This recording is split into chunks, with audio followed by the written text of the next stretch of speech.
Somebody came to show me about one write-up where they said there's the one professor that wrote. I asked him, professor of which university? Nobody knows. But it's a professor. They say it's a professor of law. Where has he taught law? Nobody knows. Where has he advocated law? Nobody knows. But it's only a professor of law in social media. They had the opportunity. They were given the opportunity in Human Rights Commission. Ask them, what was their performance? What was the record when the government gave the opportunity to be there? Wike can't take half of what he dishes to others. Professor Odinkalu only stated facts. He wondered why the Chief Justice attended the breaking of sword on a land that Wike took from Julius Berger. So if Julius Berger is going to go to court to reclaim their land, who will determine it? That's the same Chief Justice that attended the breaking of sword. So they stand no chance in getting justice. He wondered why she chose to attend the event, that she shouldn't be seen to be mingling with people or politically exposed persons that could be potential litigants in the future. The judiciary arm is supposed to be independent. Even if they are not, they are supposed to create that impression in the minds of Nigerians so that they can continue having the confidence that they can get justice without knowing anyone, without having to bribe any judge. And in response to Wike's insults, Professor Odinkalu called him a greedy glutton that is binging on public funds. He also spoke in an X-Space hosted by Mindset, where he went back in history narrating all the problems faced by Nigeria's judiciary, that they are not independent. It's an interesting work from the prof. Also, another colleague added his voice on the rot in Nigeria's judiciary. Let's take a listen. I think it's plainly absurd, and that's putting it mildly, that the Chief Justice could sit in that encounter. And, you know, I've heard people like OCJ Okocha, the former president of the Nigerian Bar Association, who actually was Attorney General of Rivers State at around the time that Wike was coming to the Nigerian Bar, and who now is dancing on your mandate we shall stand to the same Wike singing it, right? And you know, I've heard OCJ, you know, defend the kind of thing that the Chief Justice did. So let me try and explain, because OCJ has claimed that he is an eminent lawyer. You know, I personally, he's over 70 years old, and as a former president of the Nigerian Bar Association, I've got to have some respect for that. I also, because I have respect for that position as a former president of the Nigerian Bar Association who is over 70 years old, I have got to say that I am worse than disappointed that a 70-year-old senior advocate with over 30 years experience as a senior advocate can be twerking to "On Your Mandate We Shall Stand" being sung by a man who has never gone to court. I don't owe him. The only thing I have to do is a duty of my own truth as a citizen of Nigeria. Anyone who is not disappointed by that has to have something wrong with their values. And so I also take, therefore, with a pinch of salt, the views of people like OCJ, who are quite clearly, in my view, in the payroll of Wike. Now, having said that, let's understand this.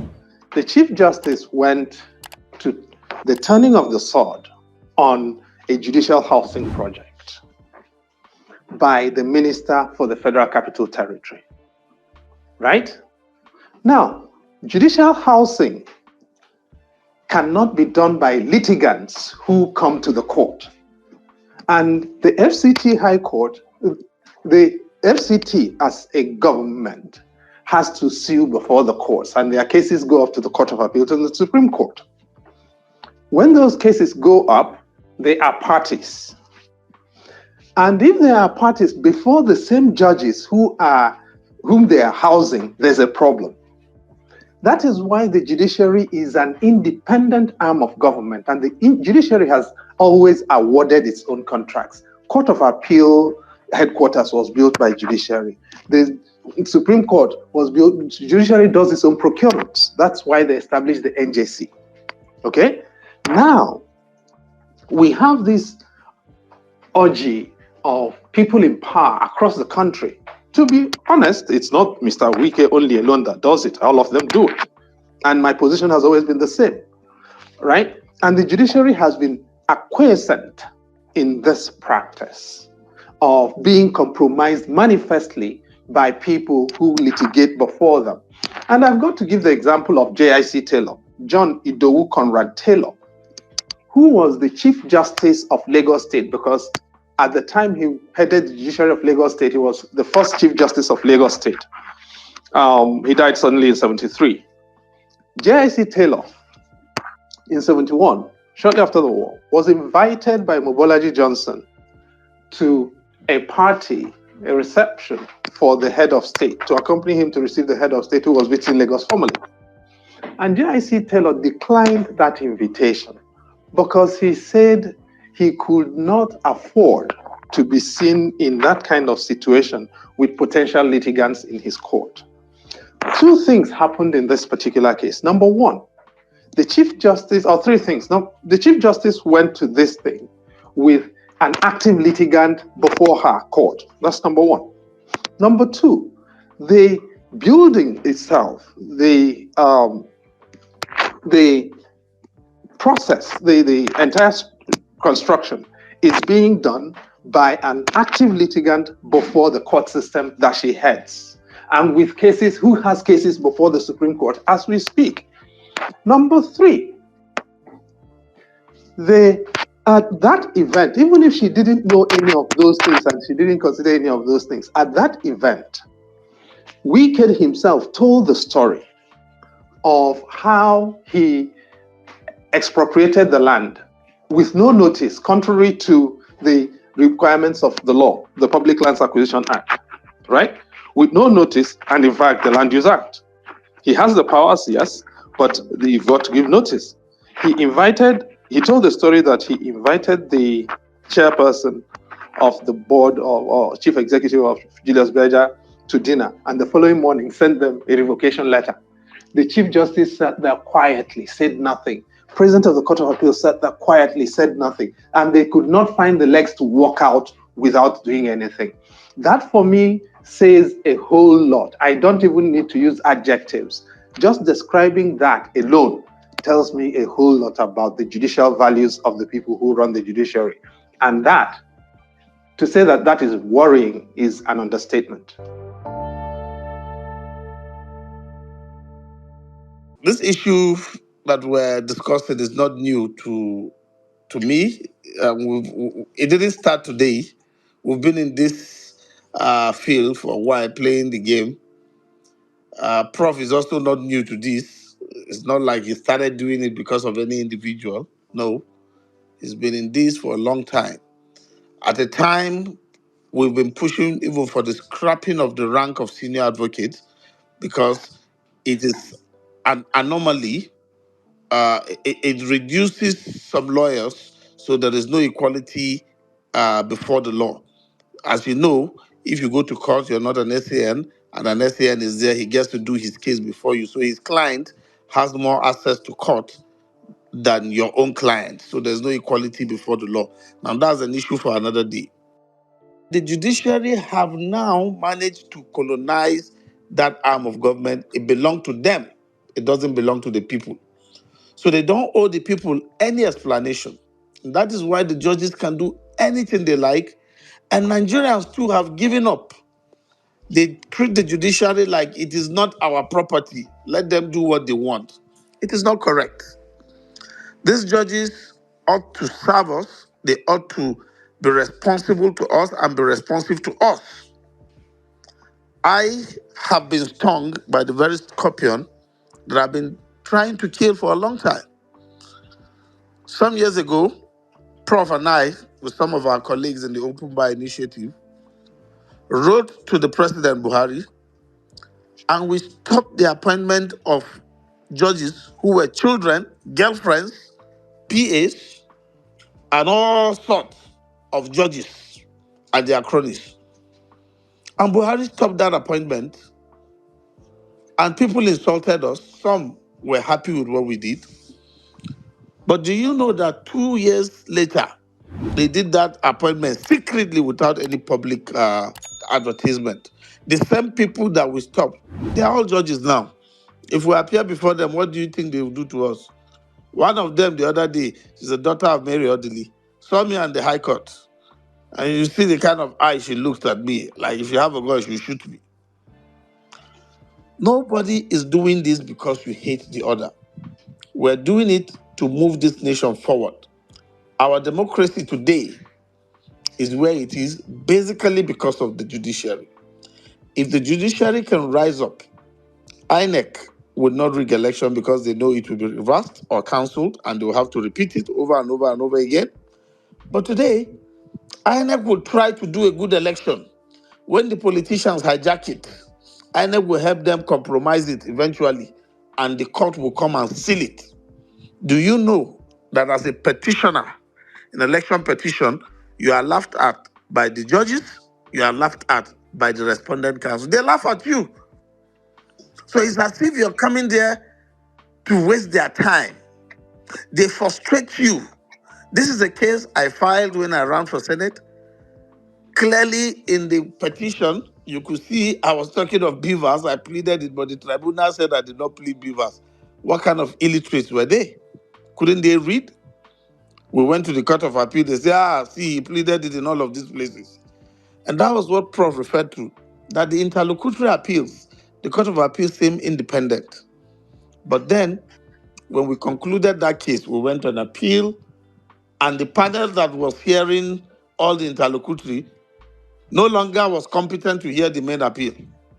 They removed 2 members, senior judges, the presiding and one other, and brought 2 from outside.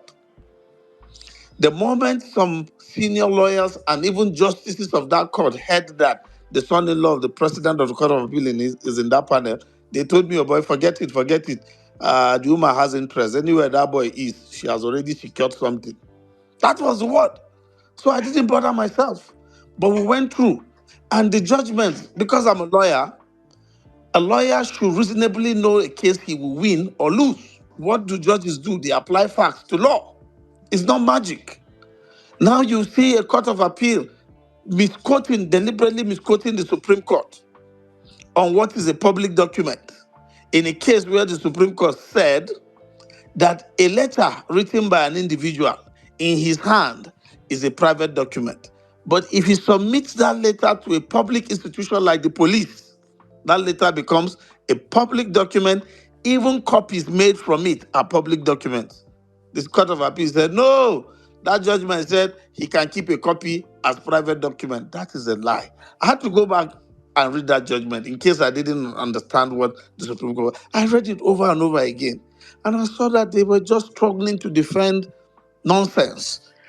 And because you can't go to Supreme Court to try again, it becomes dangerous to leave the Court of Appeal, which is perhaps the most corrupt court, competing with the Federal High Court now, to be determining all of our houses of assembly, our House of Representatives, and Senate, because that is what they do. The president of the Court of Appeal has the sole discretion of setting up tribunals, including for legislative elections.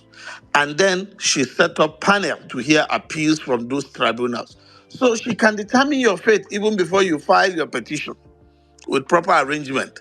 That was what happened to me. The arrangement was solid. Even before I filed my petition, my fate was sealed.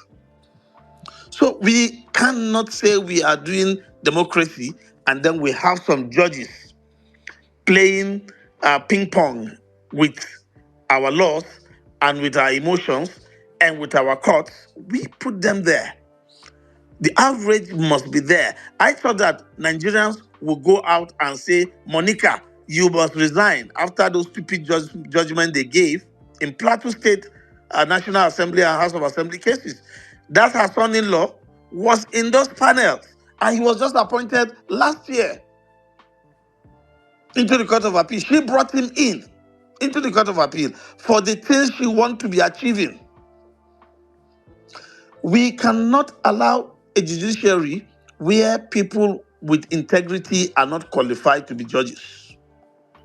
Most of our judges today are people who have failed in their private practices. They have failed. They got to the bench in order to be earning salaries. So they didn't go there because they are passionate about the job. They went to earn salaries. That is why they will throw themselves over to fight for slot to hear the cases of anybody who pays them. And they don't care about you because for them, they are there to make money, not to serve.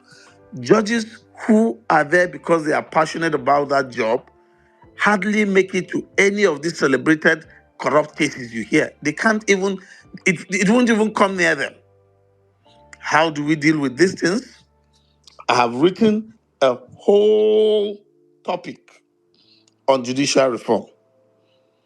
Our judiciary, as presently constituted, for the federal high courts, for the state high courts, high court of the FCT, is okay. It is okay if we will follow the constitution. Like I said, they didn't transition to democracy. The intendment of the 1999 constitution is that every judge will be appointed from among legal practitioners, including a chief judge. There is nothing like the most senior judge becoming chief judge or chief justice of Nigeria or president of court of appeal. Go and read the constitution. They are to be appointed from legal practitioners. The constitution only made exception for acting capacity. When the chief judge's office is vacant, you bring the highest, the most senior, to act until a replacement is appointed. But they have cornered it into their own. They elevate themselves when each court is independent of the other. Your employment as a high court judge does not qualify you to go and jump into court of appeal. It's a different court.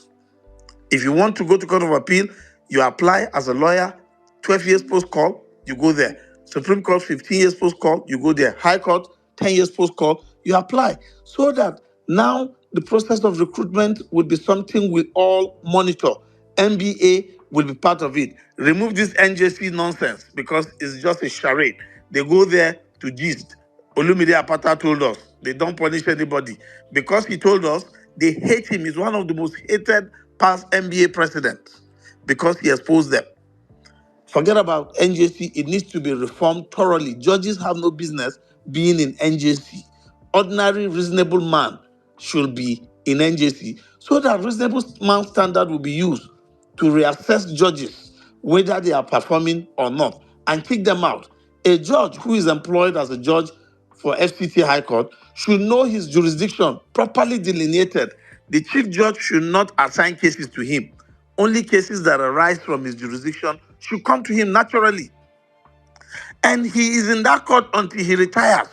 If it's a problem, people complain and they sack him. Another person is appointed.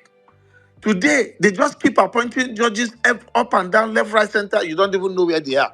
Chief judge just keep, okay, let me now save us some time and talk about the last crazy judgment that came up. That Abdul Malik or whatever. I know a senior lawyer who told that woman, she has never practiced before she became a judge. She was working with shipping lines and then finished her job with the shipping lines, came out with money and approached him that she wanted to be a judge. He said, let me see your resume. He looked at it, he said, you have no practice experience. He said, she has hit the year post call and she's ready to pay for it. He said, my dear, you are not qualified. I cannot help you. To his greatest shock, he saw her name in the final list.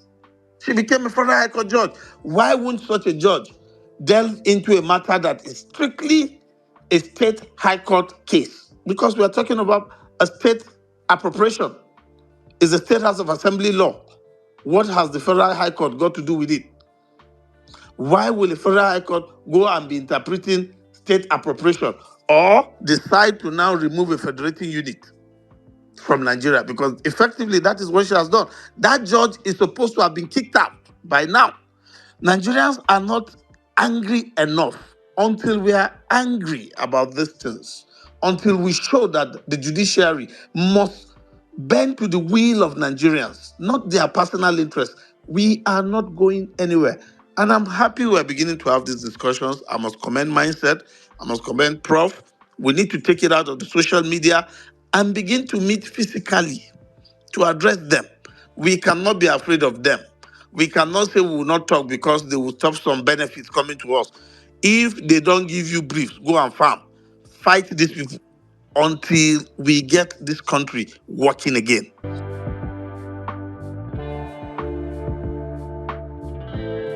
A lot of people are not comfortable with it, especially those from the PDP and LP. They do not like it when I say things like this, but this is my view, right?